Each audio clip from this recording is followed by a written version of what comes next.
Hello, everyone, and welcome to today's Arcview Access, which is all about Web3, weed, and the intersectionality of both of those nuanced spaces. I'm Sarah Falvo, Managing Director at Arcview Consulting, and I'm thrilled to kick off this program.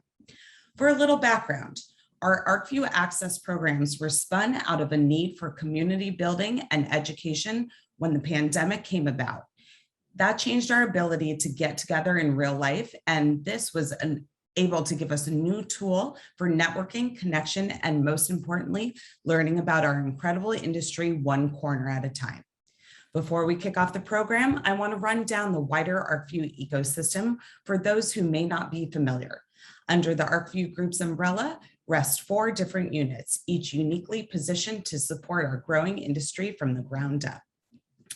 Arcview Capital handles your financial needs as a FINRA licensed broker-dealer and now includes a crowdfunding platform. Our ventures team is a principal investing group managing our unique collective fund made up of 78 members, and they are the ones who call the shots. The consulting team, which I sit on, is your portal to scaling and building your business no matter the size, handling state expansion down to licensing and valuations. And lastly, Arcview Events and Experiences, who partnered with McFay Global Meetings and Events, is a joint venture to bring you this webinar today and to make our in-person events like New York in October incredible. This is also thanks to our strategic alliance partners, all cannabis professionals with great resources for our sector. Those include Ice Miller, Green Growth CPA, Alpha Root, Grow Flow, Work, Pay Quick, Waterton Partners, and North Star Financial Consulting Group. Now it's time to start the program, and I'd love to introduce Adriana Hemans, Vice President of the Demand Division at ISA, who will be moderating this panel today.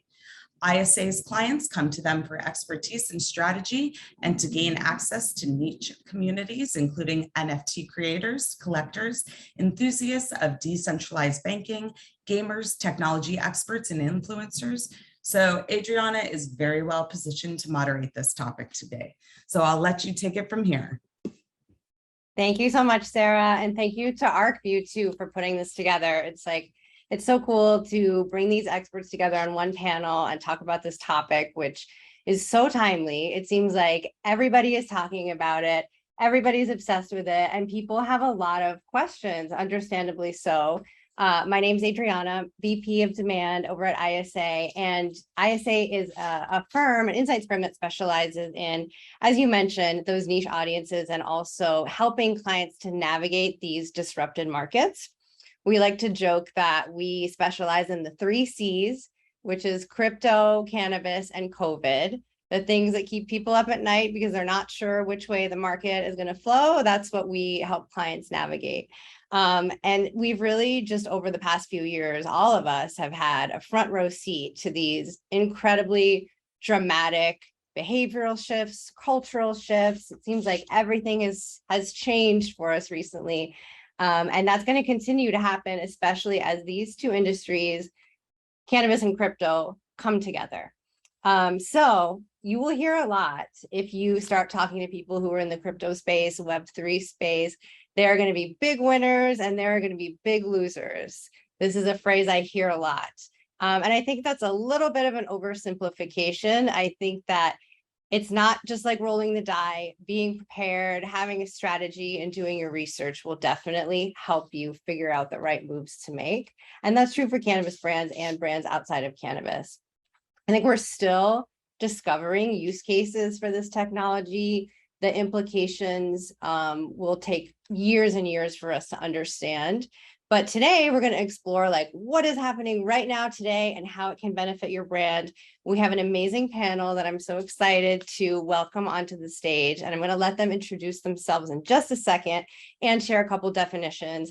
I just want to call out too that if there are some terms that you're not familiar with, please check out the glossary in the chat and you can look up anything and keep it handy as we have this discussion. We want this to be welcoming for all knowledge levels.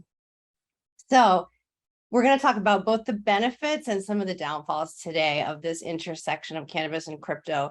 And just to really briefly touch on the benefits, it's an opportunity in some cases to deepen your relationship with your customers, to differentiate your brand from its competitors, also to increase engagement with your brand. And in my opinion, I think that there's an intrinsic value in participating in cultural milestones like this as a brand, as a customer-facing brand. Some of the downsides we'll explore is just some skepticism amongst consumers out there in the market, again, about cannabis consumers in the market, and also just some confusion. That's a thing that we'll talk about in a minute. So to kick us off, I'd love to share just a few stats for some context here.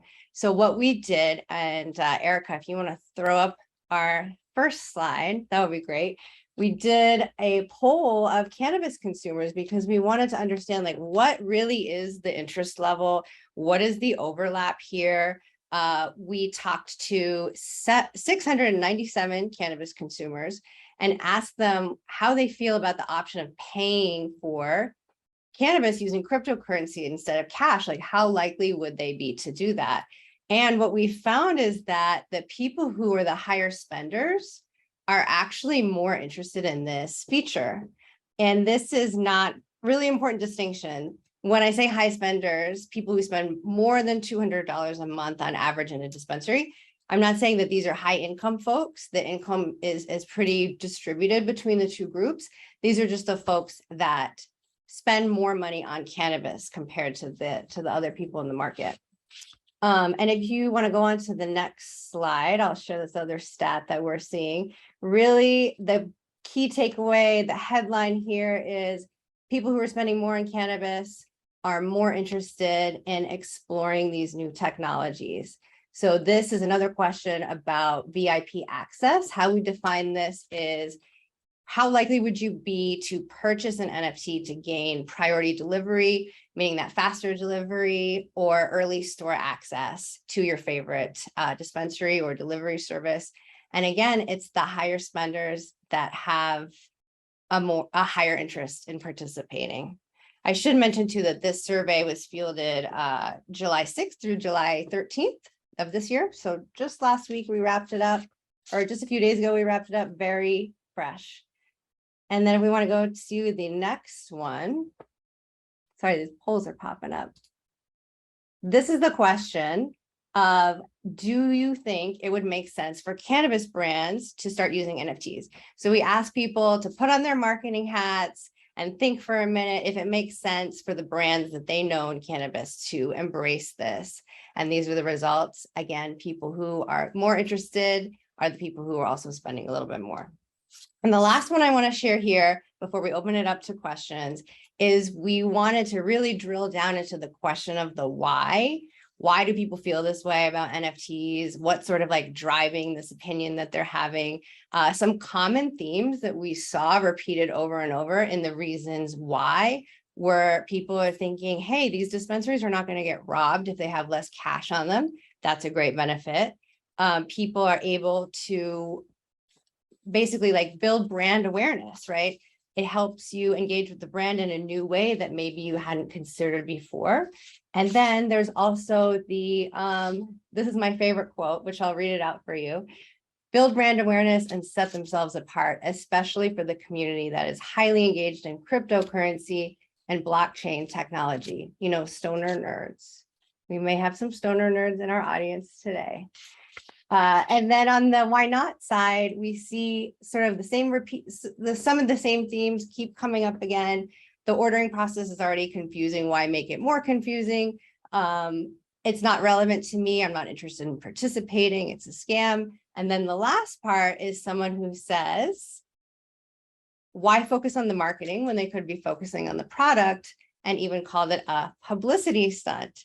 And with that, I will stop sharing the stats and turn it over and let our panel come on and talk about what this all means. So let's start with Liz. I would love to hear, Liz, about your background and then a couple key definitions. Sure. Hi, everybody. And thanks to all who have come to this panel. And I'm so impressed with the stats that have come out already. My goodness. 50% of people almost own an NFT, which is awesome. So we thought we'd just do a little bit of level setting on a couple of terms. And My name's Liz Wald, and I started a company called Thrice. You pronounce it like it's an E, but I put the 3 there for Web3. And in simple terms, this is a membership club around cannabis that uses an NFT as the access point. We can talk about that later, but I wanted to just lay a couple things out. First of all, the term blockchain and the terms NFT.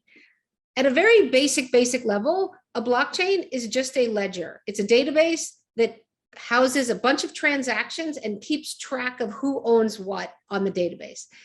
A blockchain is connecting all of these ledgers together, and they can be public, whereas anybody can use them, or a company can do it privately. FedEx has a blockchain to track all the packages, and customers can check to make sure that FedEx said it was there when it was there. So beyond that, you really don't need to understand too much about this industry any more than you need to understand how your carburetor works to drive your car, or how the internet works to use your email. So don't get too caught up, just kind of keep rolling with it. And then quickly on NFTs, that word stands for non-fungible token. Something that is fungible is our regular US dollar. If I have a $20 bill and Mary has a $20 bill, we could swap those $20 bills. They're worth exactly the same amount. I can have 2 10, she can have a 20, we can swap those. It's all good. But if Mary owns a Picasso and I own a Matisse, and they both happen to be valued at $10 million, we can't just swap them. They're not fungible. They're two unique individual things that may have the same value at a given time. And non-fungible tokens can represent lots of things. They can be art, they can be tickets, they can be music, they can be the title to your car, they can represent your diploma. They could be many things. And so when you hear about NFTs in the news, you're probably hearing about one special kind of NFT, a collectible, but they could be a lot of things. And at the end of the day, they're just unique assets that live on this database that is called a blockchain. Awesome. Thank you, Liz. That's super helpful. I know, even though I've heard these definitions before, it always helps to hear them again, and you put it so succinctly. So thank you. Mary, I'd love for you to pop on and tell folks about your background and share a couple of definitions with us. Sure. Most people know me as one of the co-founders of Can Inclusive. I'm also one of the co-founders for Cannabis for Black Lives. Can Inclusive has been around since 2017, talking about inclusion matters and strategies and marketing in the space. I'm also Chief Marketing Officer over at Tonic and Tricola Gardens, and we are a all-women owned entity that is now growing cannabis for New York State. As of April this year, we received our license.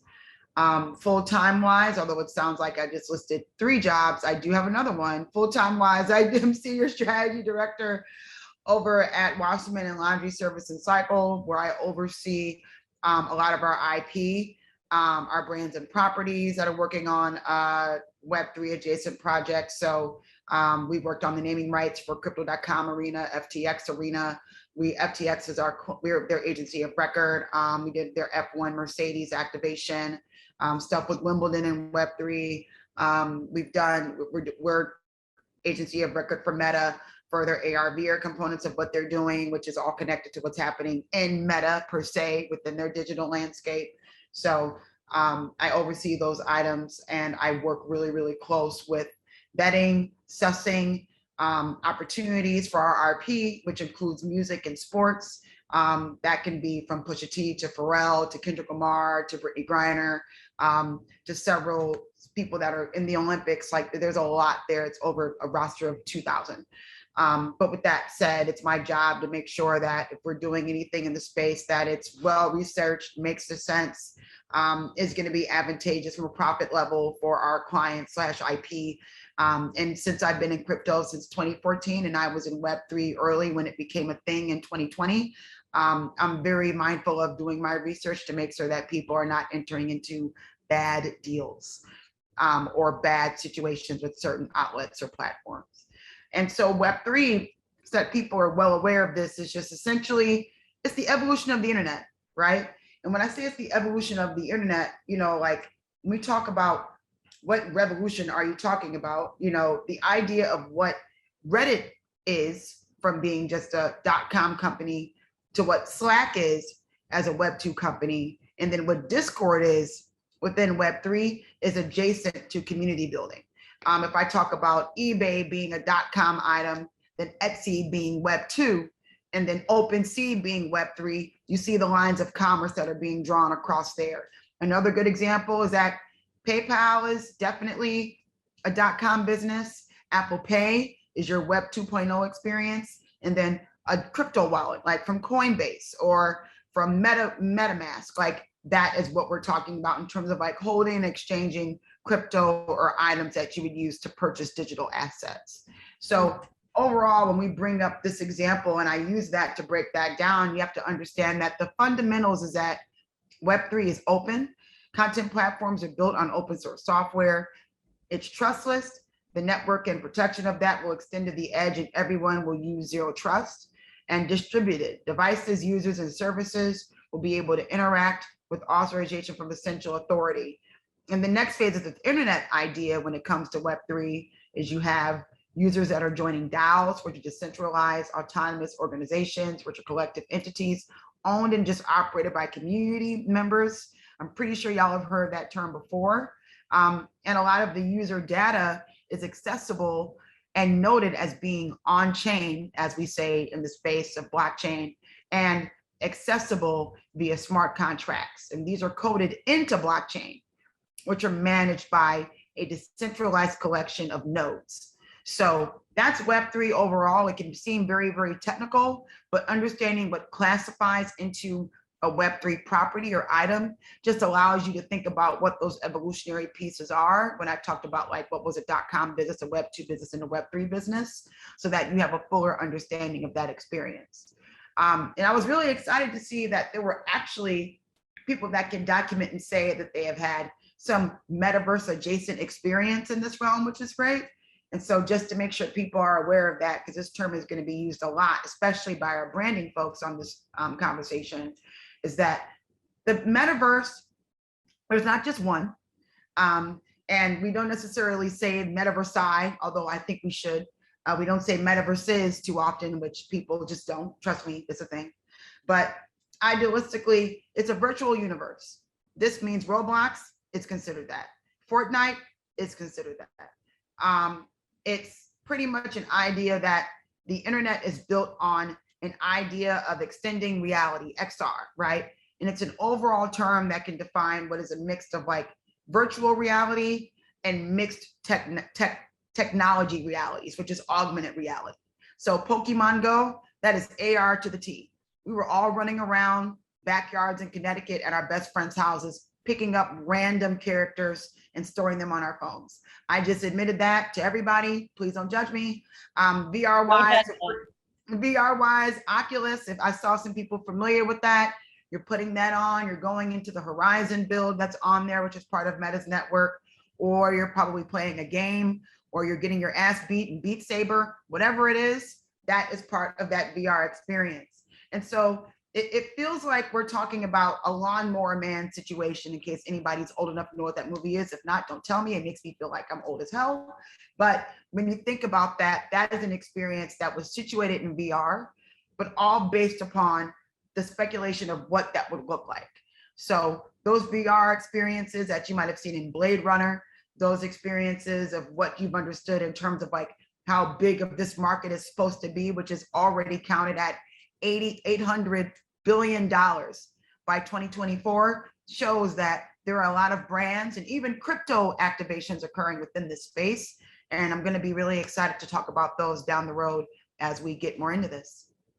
Yeah, this is awesome. Thank you, Mary. I feel like we've done like a lightning speed round of learning. If someone's listening in who's not familiar, this is what you need to know right here.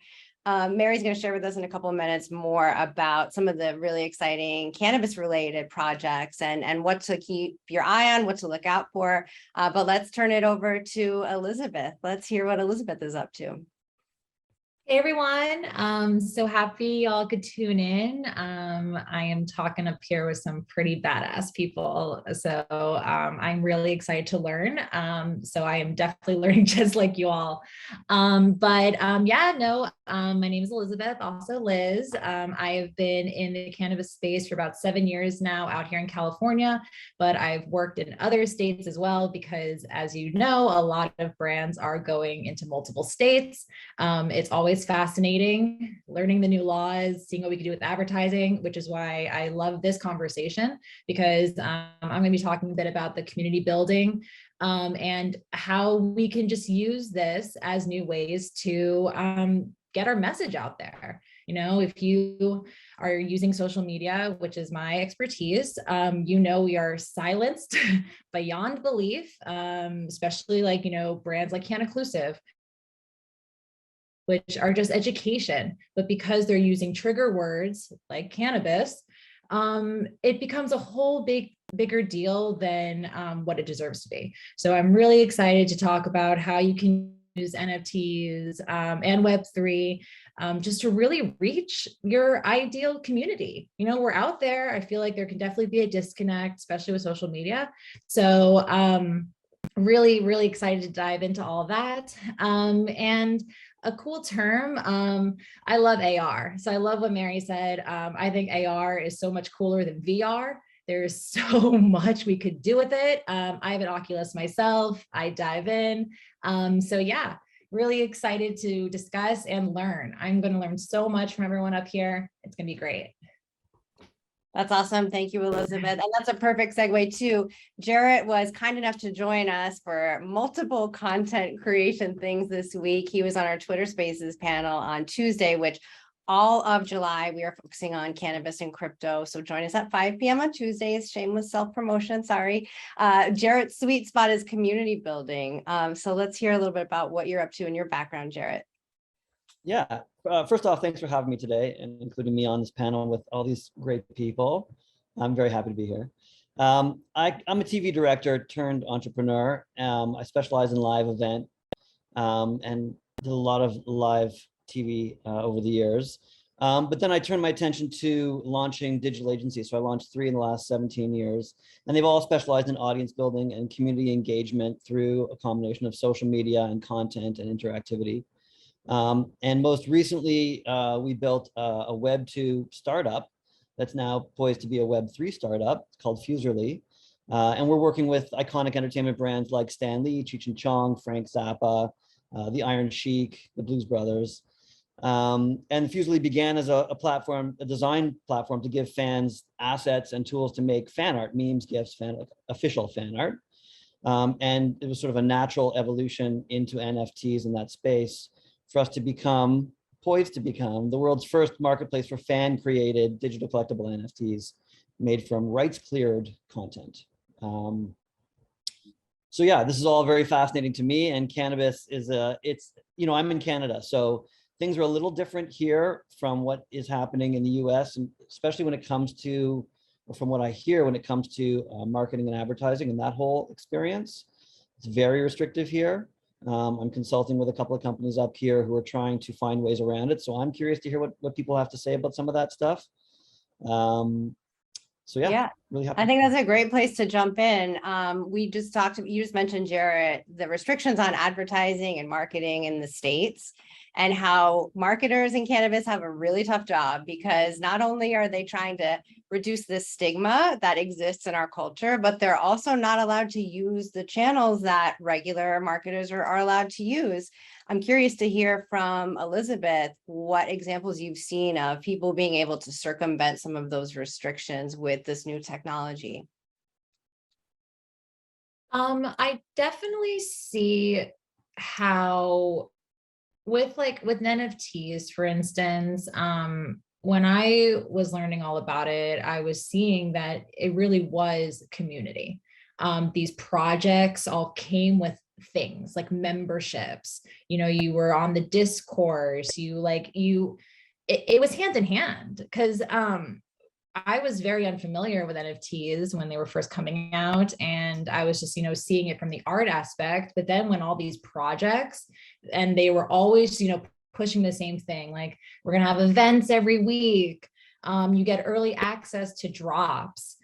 So I think, there's just like those ways that people are like kind of bypassing and just really getting that direct to consumer that we're all trying to find anyways, but whether it's email, SMS, this has been incredible for that community building, more so than I've been able to see on other social channels in a little while. Just as we keep saying, we are just extremely censored. Accounts are taken down left and right.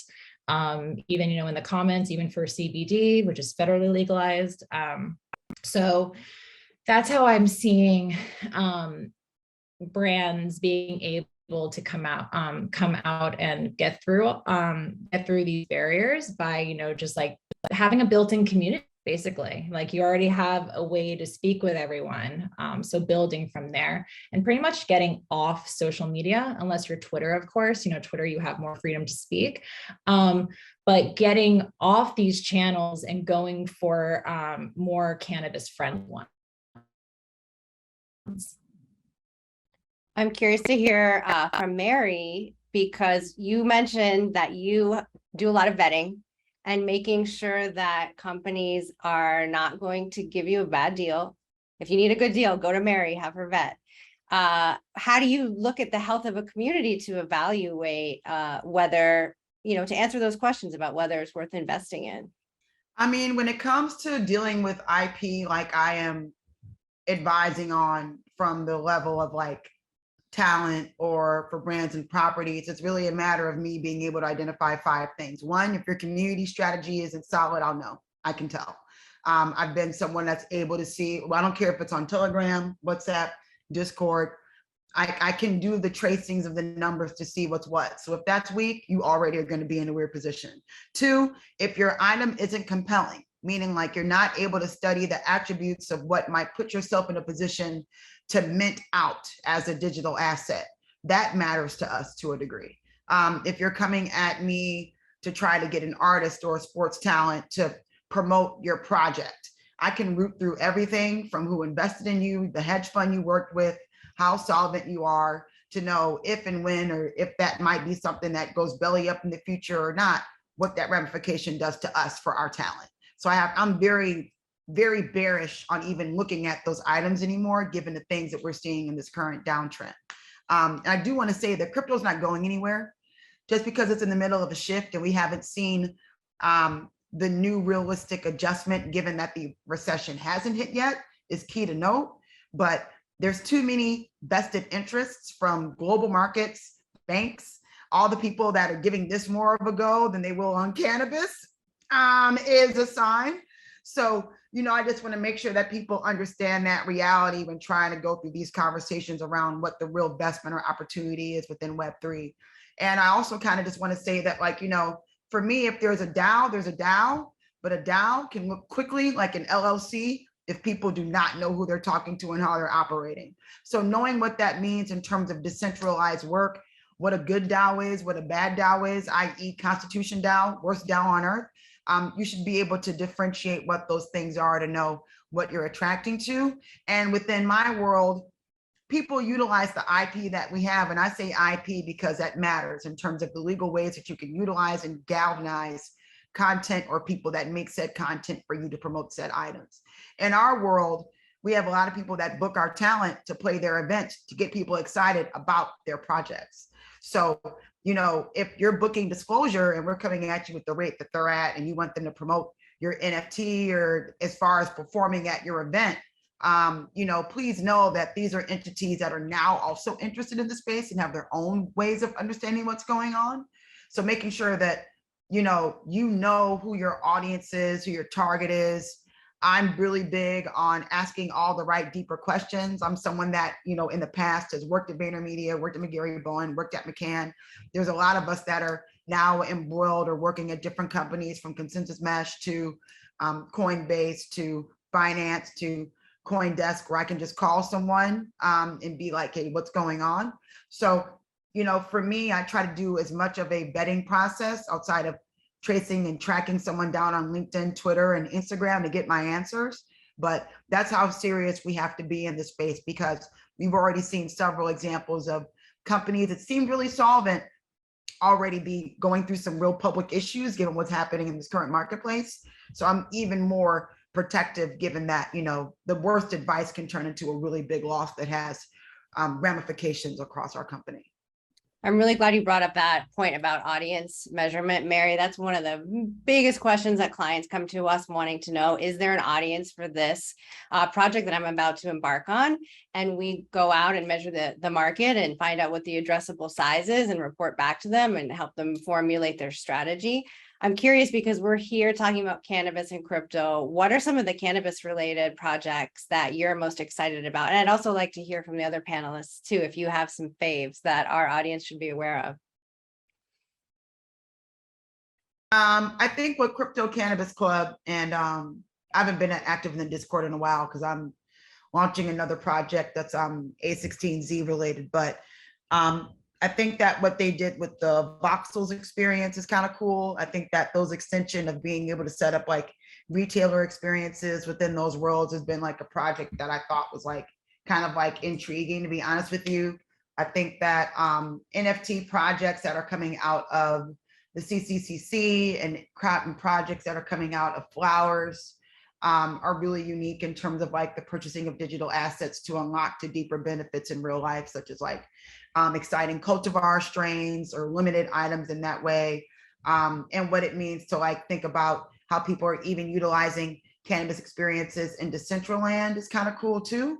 And so, you know, I think that when you look at what's happening, I would definitely check out Crypto Cannabis Club and join that to be a bit more active in that experience to see what's happening there. They did a 420 event in Crypto Voxels that I was part of. Well, part of as in I just went to it. I didn't like design it or do anything like that. I don't take credit for other people's work. And I think that honestly, you know, NFTs, as far as like getting people into like assigning value, I think that utilizing crypto to be able to do fundraising in cannabis is a conversation that I've been consistently trying to like get up into the rallies of what that is in terms of raising capital, because there's still so much on this market that's on chain within different technologies that are crypto related and adjacent, especially in the forms of tokens, that there's a lot of things inflating or just like terms of value that could be used to like provide funding, which is really hard to always get in this space, especially if you're a woman and if you're melanated or a person of color. So that's something that, and shout out to Kashid and Stephanie. We spoke about this at CoinDesk in, I want to say June, as far as like talking about what those potentials and possibilities need to be. And so I think that we really need to look at how you can recreate a retail experience and be able to like be really, really dope in those experiences. There are a number of projects that are out there that you can dive into outside of the two examples that I brought up here. But yeah, it's happening. It's not happening, but is it something that's on the tip of everybody's tongue? Yes and no. It depends on how close you are to being in this space. Depends how big your community is too. And just to call out, we did have someone in the comments shout out to Crypto Cannabis Club. Thank you. We have some fans in here too. And Liz, I want to dive in with you in a minute about the financial aspect of it and doing some fundraising. But I want to hear first, what are some projects in cannabis that you're excited about? So I wanted to comment on two things. One is I'm a Crypto Cannabis Club holder, and I go in their Discord and everything. And I think there's a couple important things. Right now, there's something like 100,000 people that own every NFT on the planet, right? There are 4 billion people on Meta, Facebook, not the metaverse, but good old Facebook, right? So we are not even in inning one. We are still like tossing the ball around the park and haven't picked teams yet, right? It's very, very, very early. And when the sock puppet ad came on the Super Bowl and the market crashed, you know, a month later, it wasn't the end of the internet. And this crypto winter is not the end of crypto. And we are very, very, very early. And I mention that because a project like Crypto Cannabis Club, I'm a huge fan. I love Ryan. We've done panels together between our companies, is taking an avatar of something that is very gamey, like it kind of looks like Snoop and a Bored Ape had a baby, and then here are their avatars. Some of them, you know, have giant joints and bongs and, you know, all these things. And it's really fun, playful art, but it really talks to a very narrow segment of the broader sort of cannabis 2.0 universe of people, right? They're talking to people who know what the difference between CBD and THC. They're talking about people who really want to get into the trichomes and the different, you know, strains and things like that. And I think what's really interesting about cannabis 2.0 is, you know, drinks, new form factors, cooking oils, you know, just lots of different ways to consume. And people who haven't had any cannabis for 20 years since college, or 30 years since college for some of us, you know, they're not necessarily going to be like firing up a bong, right? Because they haven't smoked anything for 20 years. They don't know where to go. Brands can't easily advertise, you know, online or offline. You know, your billboard has to make sure that cars, the average driver is over 21, 80% of the time. Like, good luck proving that, you know? I mean, so I think this tool can be a way to directly communicate with some of these new customers. And so we're building an NFT membership club very similar to what Crypto Cannabis Club has built. Our art is going to look like everyone on this screen right now. Everyday, regular people who might have a cannabis leaf pattern on the shirt, but it's very subtle, right? It's going to be doctors and yoga instructors and every, you know, size and shape and color of person, because that's who cannabis users are. They're everyday people. And I think it's a way, using some of these new tools, you know, if you can get someone to purchase an NFT, you can email them information. Like, people don't have to go into voxels or, you know, even a Discord server. And I like to call Discord Slack on crack. Like, it is another level, right? Like, if you think you're good in Slack, join a Discord, right? So I think it's a really interesting way to open up some new doors. I don't think tomorrow anyone's going to pay with ETH at a dispensary, because first of all, my ETH is worth a third of what it was 2 months ago. So I hope I already sold it. And second of all, it's a lot of extra steps. But if we can have a virtual dispensary and someone can just come in a 2D non-headset way, learn some things, talk to people, get information that they can't find easily elsewhere, talk to experts. I think there's some really great tools this world can open. And if we don't understand the business models today, that's okay. It took Amazon 20 years to turn a profit, right? Just because pets.com failed didn't mean Amazon failed. I was the 50th employee at Etsy. All my friends were at McKinsey and Bain and Booz and Goldman. And they're like, you work at a craft shop, you know? And, you know, now it's a little bit different, right? Like, everyone is like, oh, Etsy, I get it. Global marketplace, billions of dollars of market cap, etc. Things take time. So I just want to you know, like, slow the roll on crypto is dead, or these things are too, you know, we're in the beginning of like the warm-ups.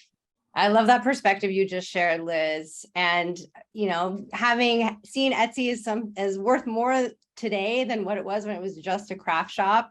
I love the point that you made about there being a parallel between being welcoming to new cannabis consumers with new form factors and being welcoming to people who haven't made that leap into Web3 yet with new ways to interact and new entry points.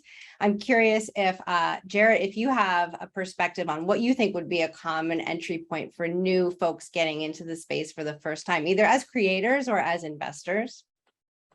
Well, I thought what Liz just said was really interesting about setting up a dispensary in the metaverse as an educational tool for a direct conversation with somebody, even just to acquaint them with your brand. Like, that just got my head spinning. Is that possible to do? What are the legal ramifications about that in Canada?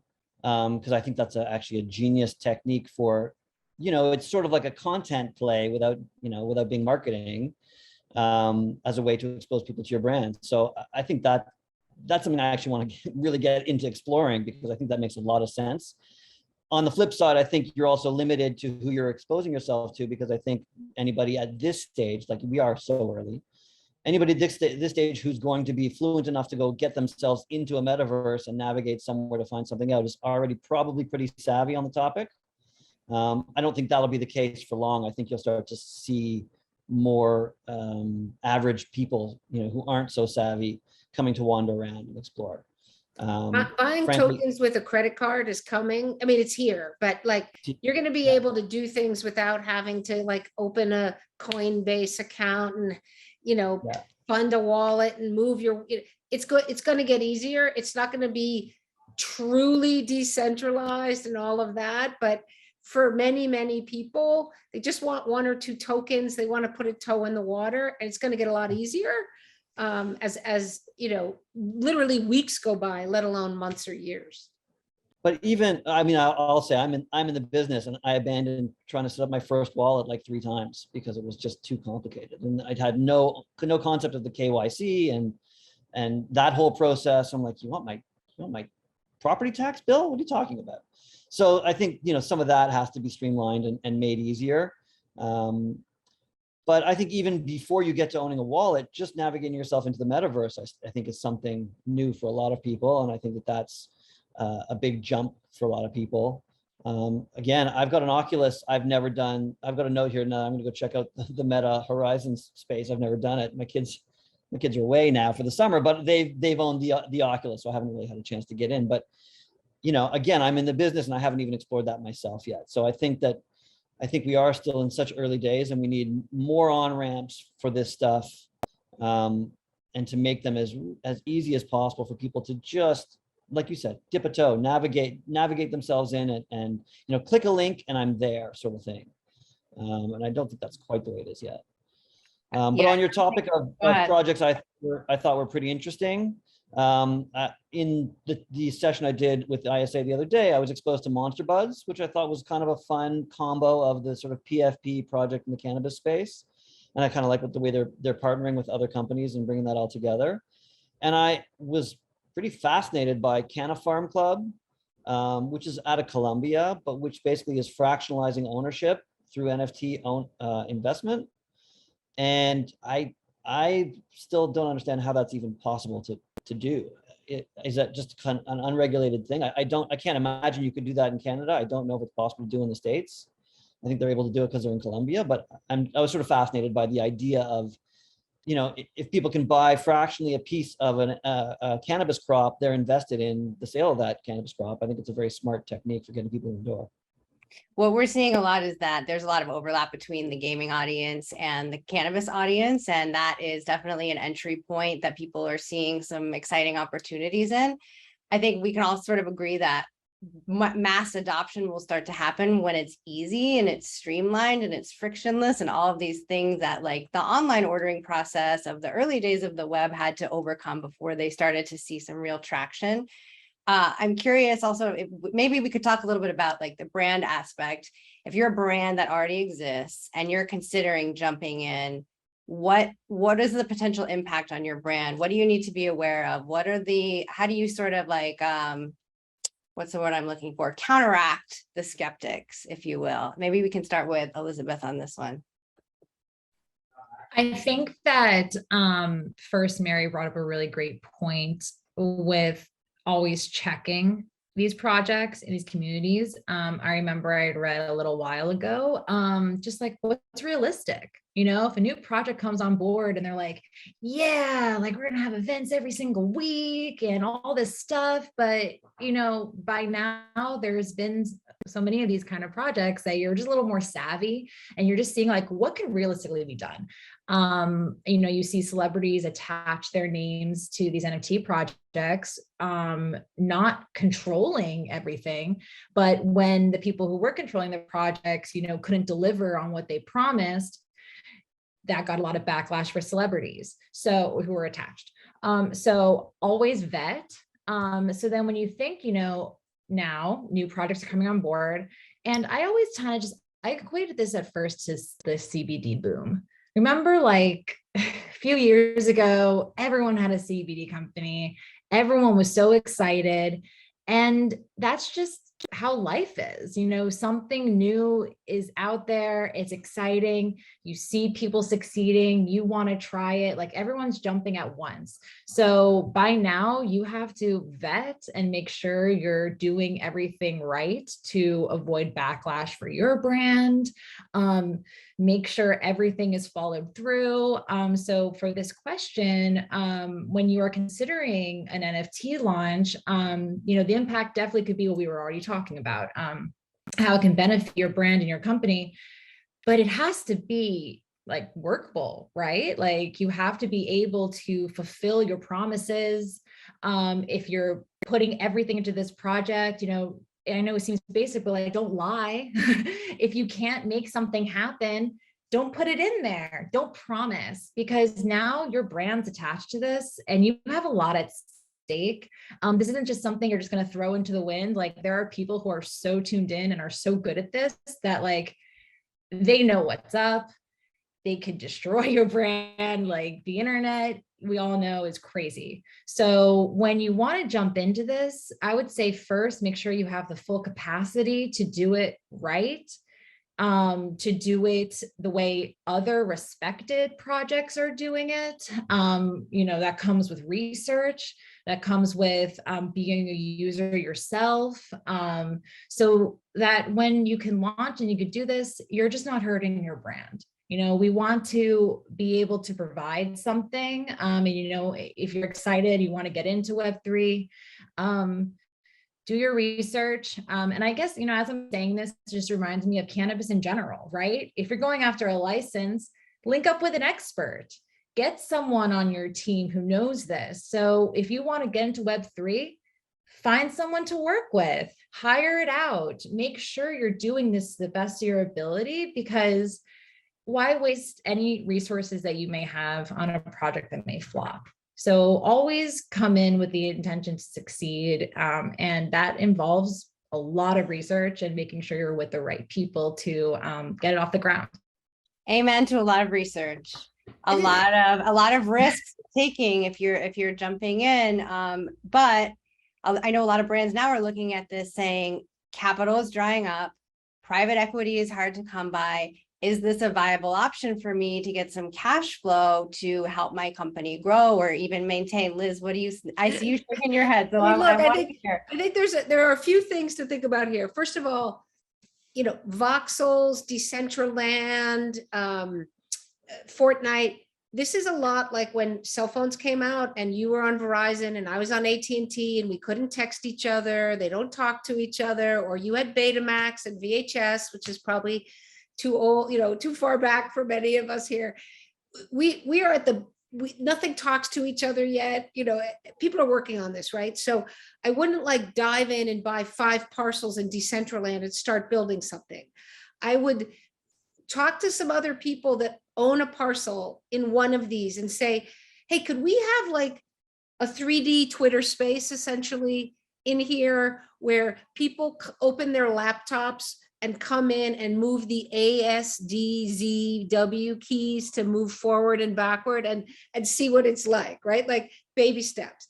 Also, you don't have to do what Thrice is doing or Crypto Cannabis Club. You don't have to launch a 10,000 NFT project with 47 different variants and rarities. You could be a sleep product and be like, we're making an NFT that looks like a sleep mask. We're giving it away to everyone. Anyone who has one can come to this special event and learn more about our product or get a discount or do something, and make it like super simple, or go to, you know, Crypto Cannabis Club and say, hey, I want to, or come to us and say, we, you know, in your avatars that have a necklace, could you put our logo there? And then anyone who owns that, we're going to do something special for them, right? Like you don't have to take this on. You're running a cannabis business, which is already super hard. Like I joke, I'm in crypto and cannabis, maybe 2 negatives make a positive. I don't know, like this is so hard, these industries, and don't look at your portfolio ever, right? Because it's a disaster. So baby steps, learning, expect to screw up, expect to lose money, expect to send something to the wrong wallet, expect the technology to not work, expect, which is what cannabis people do. Expect the laws to change, expect the laws not to change, expect, I mean, it goes on and on, right? So the parallels are really similar. I just wouldn't jump in. And so for funding, I'll get this quickly. You're not going to like launch an NFT project and 10,000 people are going to spend $500 each and then boom, you're not going to happen. Okay. Like that, you're not the next Bored Ape. I assure you, right? It's really hard to do. It takes a lot of resources. I worked in crowdfunding for 3 years. I did an Arcview crowdfunding panel literally yesterday. We raised $3 million in equity crowdfunding for a soil company, dirt, that we sell to cannabis growers. We couldn't use half of our ads. Dirt, right? Completely legal product. We probably spent a third of the money we raised getting the crowd to come, right? And so it's the same thing. Like, these are just marketing tactics, and you really have to put on a marketing lens, and they will get more common. Nobody crowdfunded anything 10 years ago, and now everybody's done a Kickstarter or GoFundMe or Indiegogo or whatever, right? So the funding will get there. If you have an amazing technology or you have an amazing brand and you are thinking about how you can use the new technologies of Web3, that may be interesting to an investor, but do not think that you're gonna like toss a bunch of PFPs out there and the money's coming rolling on in. If you think that, I got some bridges to sell and swampland and the whole thing. I love that, Liz.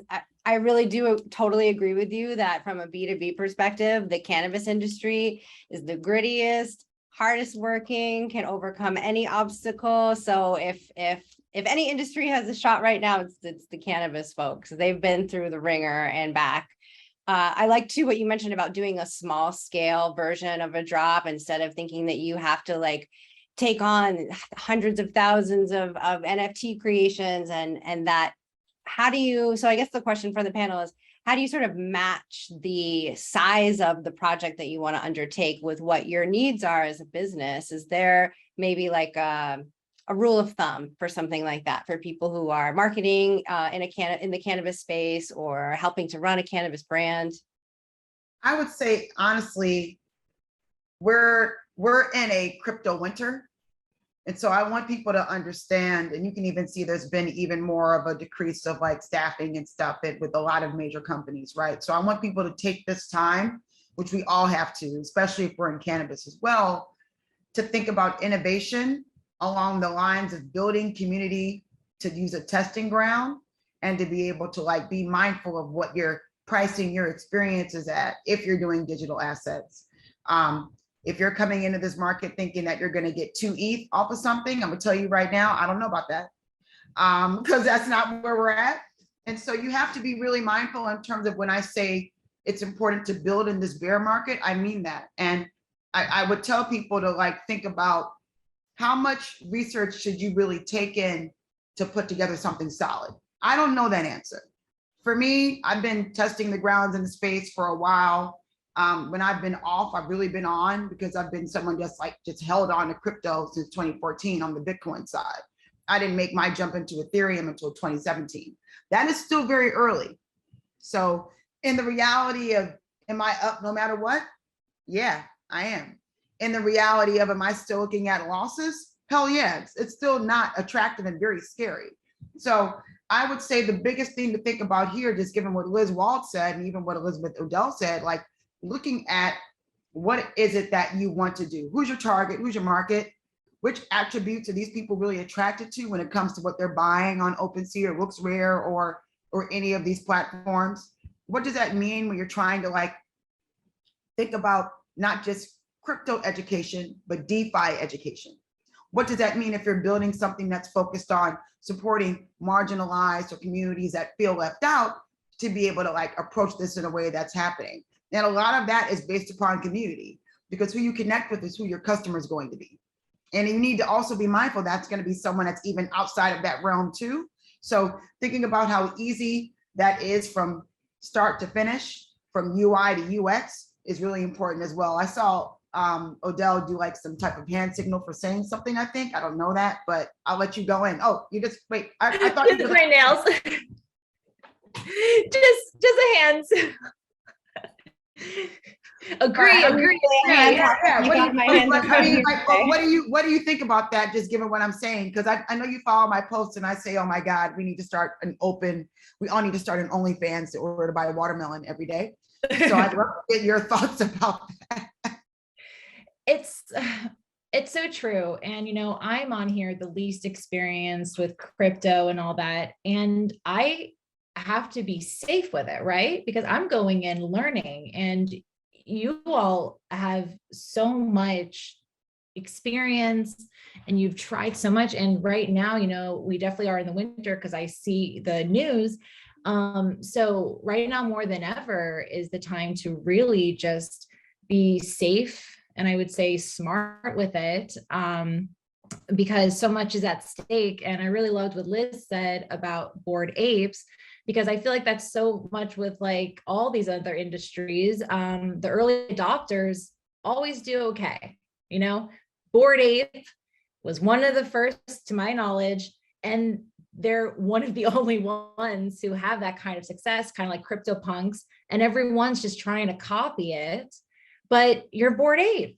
You're done. You cashed out. Like, always, I've just seen this now, like always the people who are kind of, one step ahead, they're the ones who can really just come out okay with this. And then everyone sees their success and wants to jump in.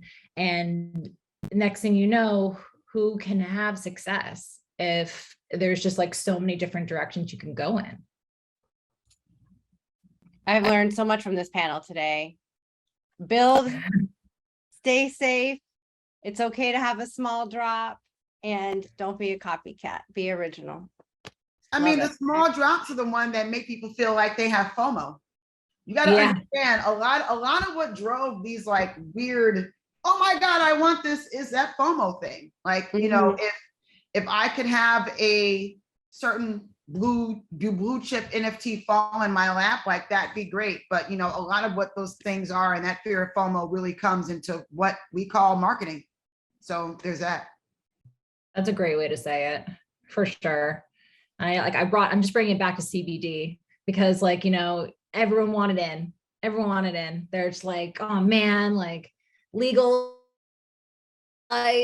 we can do this, but everyone jumped in at once. And then how would you even differentiate, what product worked? Like it was so hard. And I guess that's the same with NFTs, right? Like if everyone's going in at once, how can you navigate?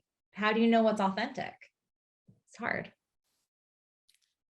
Well, I'm hopping in to wrap this up. This has been an amazing conversation. As Adriana said, I've learned so much, and Liz said, it's incredible. So I just want to thank the panelists for dropping all of your knowledge and sharing your time. I want to thank Adriana for moderating.